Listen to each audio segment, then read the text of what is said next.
And by flipping our two ChatGPT lists, we were able to determine who's the biggest liar and biggest hypocrite amongst all of the celebrities on Earth. I find myself in this sort of hamster wheel where I'm doing work that doesn't move the needle instead of doing the work that will move it. You can even have an AI boyfriend or girlfriend. But my audience is predominantly over 50s. The feeling of satisfaction that I got from actually fixing this problem and saving that time was amazing. So it's just like another dopamine hit. I only know one person, I think, maybe two, that have not used ChatGPT at this point.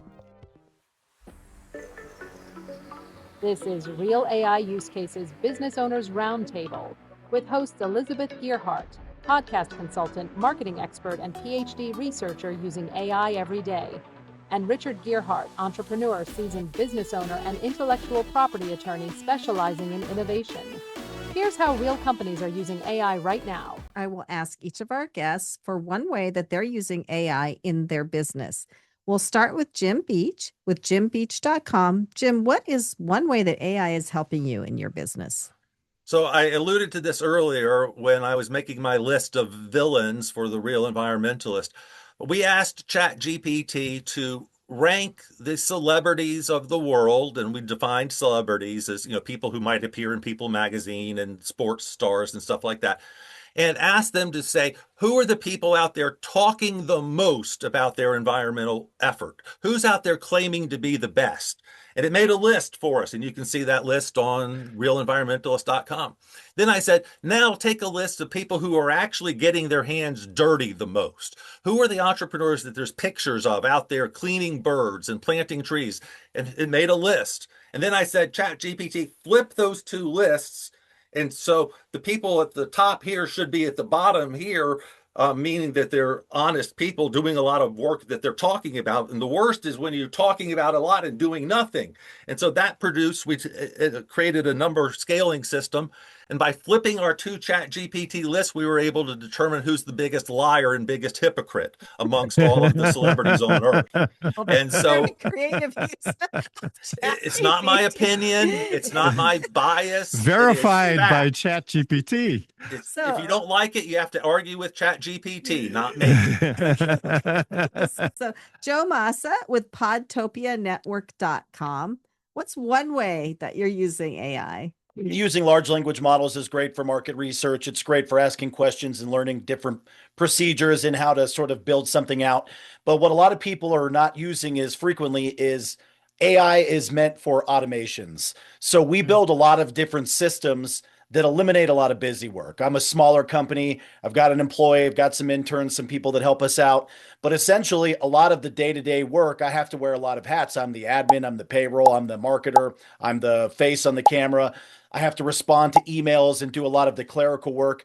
So a lot of that is very time consuming. And then I find myself in this sort of hamster wheel where I'm doing work that doesn't move the needle instead of doing the work that will move it. So we implement systems in place that automate responses and firing off emails and form submissions that upload into our CRMs and build out these systems built on different AIs that a lot of people aren't quite as familiar with that really help streamline and make my day-to-day work a lot more efficient. Do you have a company helping you do that is an AI implementation company, or do you have your own developers figuring it out, or what?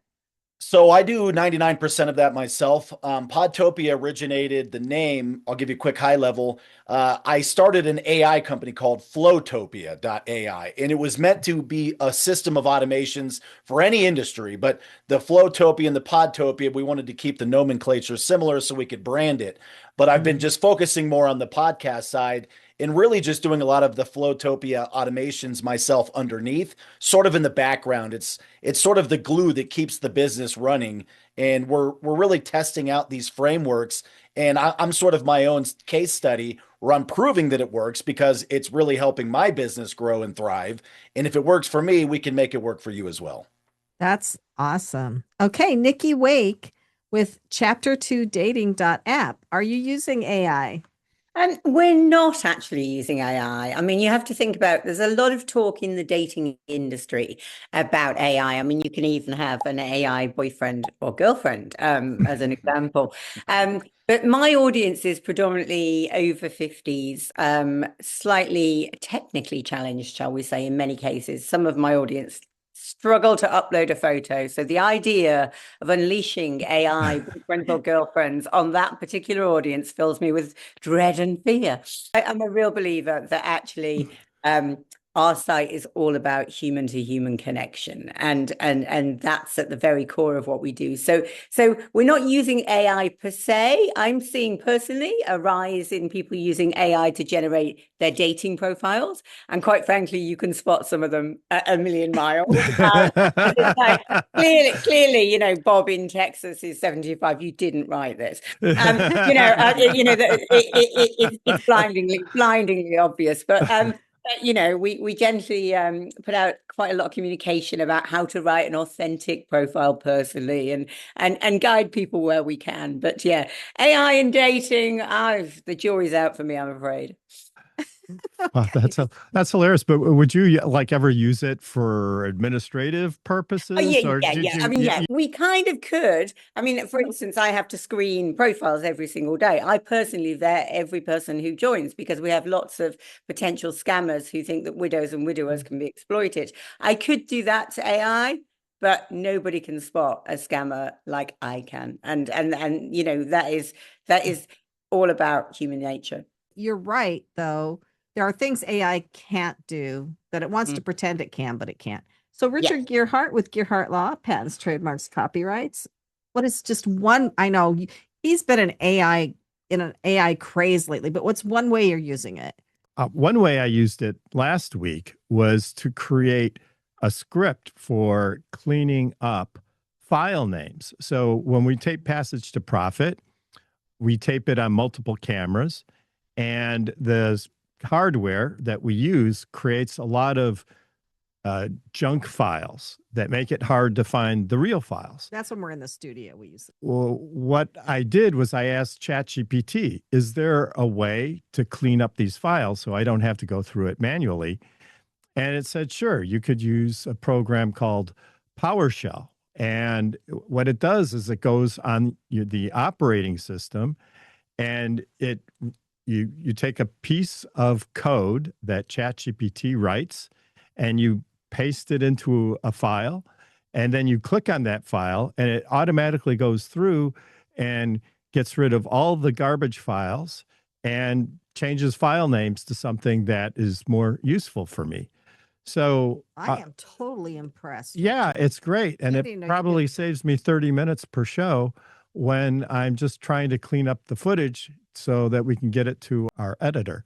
It just amazed me. And the feeling of satisfaction that I got from actually fixing this problem and saving that time was amazing. So it's just like another dopamine hit, you know? Okay, now I'm back into ChatGPT even more now. So I don't know what's going to happen to me. Yeah, so for me, Elizabeth Gearhart, founder of Gear Media Studios, etc., I'm giving a presentation at PodFest Expo, which is a big podcasting conference in Orlando in January. Really fun.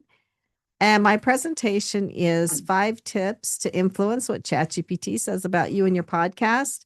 And I've been using different LLMs. I've been using ChatGPT and Google Gemini and Perplexity, and then the various ones within Perplexity to help me come up with the content for this. I've learned a lot, and a lot of it's back end stuff, but I'm comparing from different sources. And then there's also stuff I know that I've learned like at different conferences and presentations and stuff that it didn't put in there that I've had to add myself. But then what's really interesting is the people that are running PodFest said, well, if you're giving a presentation, take your presentation and put that through ChatGPT and tell it to tell you what questions people will be asking you from your presentation. Oh, that's so clever. Yeah. So you can kind of anticipate what you're going to get. Yeah. And that was the PodFest people. That wasn't me that came up with that. But I thought that was really smart for anybody that gives presentations. You know, is it, you know, how could this be better? Although I don't know. I think you have to keep it pretty real.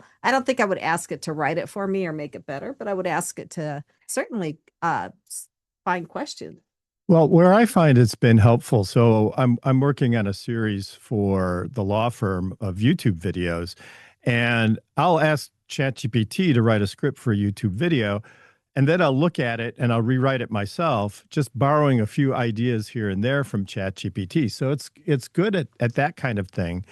But again, I want it to be natural and coming from me and not from ChatGPT. And, and just using it as a way to sort of add or verify ideas, I think is great. So Joe and Jim, what are some other ways you're using it? We don't have to just keep it to one way. Does it tell you the wrong thing? It definitely can. They call it hallucinating. Right. And certain LLMs are better for certain tasks. For example, one that's more of a human sounding writer and a little more creative in writing is going to be Claude by Anthropic. And that's just another LLM. It's a French one, but it's very similar to ChatGPT. ChatGPT is going to be more of your jack of all trades. Gemini is sort of in that field. Gemini's gotten really good with their AI studio. They've got their image generator. The newest one is called Nano Banana, really powerful. Their video one is called Veo, VEO, and I think they're on the third iteration of that. Very good for those AI generated videos that you see, but it really depends on how you use it. And LLMs have a lot deeper functionality than people give them credit for. Most people use them like a Google search bar and they just go, hey, what's the best way to bake salmon? And it'll spit out some recipes and that's great. Or you go, hey, I need to write an email to my mother-in-law who I haven't talked to in years and tell me what to say. And it spits out this great information. But in the settings and in the back end of those LLMs, there's a lot of ways that you can fine tune it to have your brand voice. There's ways that you can have it give you answers more like a consultant would, instead of just saying, hey, Richard and Elizabeth, what a great idea. You're the best and most amazing. And this is great. There's nothing wrong with that, by the way. No, those are great. I mean, I sign me up. Talking about chat doing that before the show. It's like, oh, you're the best thing since sliced bread. I know. So it's a very if you go into happy the LLM. settings, instead, you can go into the settings and say, hey, ChatGPT or Claude or Gemini, don't just agree with me on everything. Instead, treat me like a consultant would treat a client who's looking for real information. And you can sort of guide the way that it treats you and acts for you. So if you're using just the LLMs, those are great. But again, a lot of the automation tools, like, for the no code or low code ones like make.com, there's Zapier, there's N8N. These are things that connect the tools you already use. For example, if you're using the Microsoft suite or the Google suite and you connect to Airtable and then you connect to Slack for internal communications, you can have an event trigger off a series of other events that follow behind it. So it's an automation flow that really takes away a lot of the busy work that you do and the work that's not something that only you can do. For example, Richard, you are the main person who does the trade copyright laws. You're the lawyer. Your expertise is really hard to come by. Anyone could be a data entry person. Anyone could reply to an email. So use AI or a virtual assistant to do the work that anyone could do so you can focus on the work that only you can do. Well, and you brought up a good point. So a lot of software systems that we're using now have their own AI. So we're using Zoho for our CRM for the law firm, and it has its own AI. Now, Zoho has always done automations the whole time we've been using it, and we've used that piece of it, and it's really cool. Like, it's pretty effective, but we're trying to decide whether to keep using Zoho. I think we are, at least for a while. So we're going to dig into Zia and see how much Zia can do for us without even having to bring in a chat or another LLM. Jim, did you have any more AI comments? I do have one more thought. We haven't mentioned using AI to remember what you have forgotten. So one thing that I'm using it for is to put an entire book in and say what characters are not developed as well as the other characters. Or you could put in a legal document and say, are there any things that I'm forgetting about? So, if my friend and I make a one-page legal document on the back of a napkin, basically, we could put that in and say, is there anything that I'm forgetting? What else is there to consider? And even with a marketing plan, if you input your marketing plan and say, what else do I need to think of for this? I love it for that, helping me consider my bald blind spots. For our audience, Jim is showing us his bald spot. It's going to solve baldness pretty soon. Some of us just don't care. Less work to do, less product to buy. Yeah, so I think a lot of people are using it in very interesting ways, and it'll be interesting to see how it progresses as time goes on. And I think I only know one person, I think maybe two, that have not used ChatGPT at this point. it's catching on, much as the personal computer did. Like, I think people were pretty floored by that when it came out. Now everybody has it on their phone. So thank you very much. You have been listening to Real AI Use Cases Business Owners Roundtable.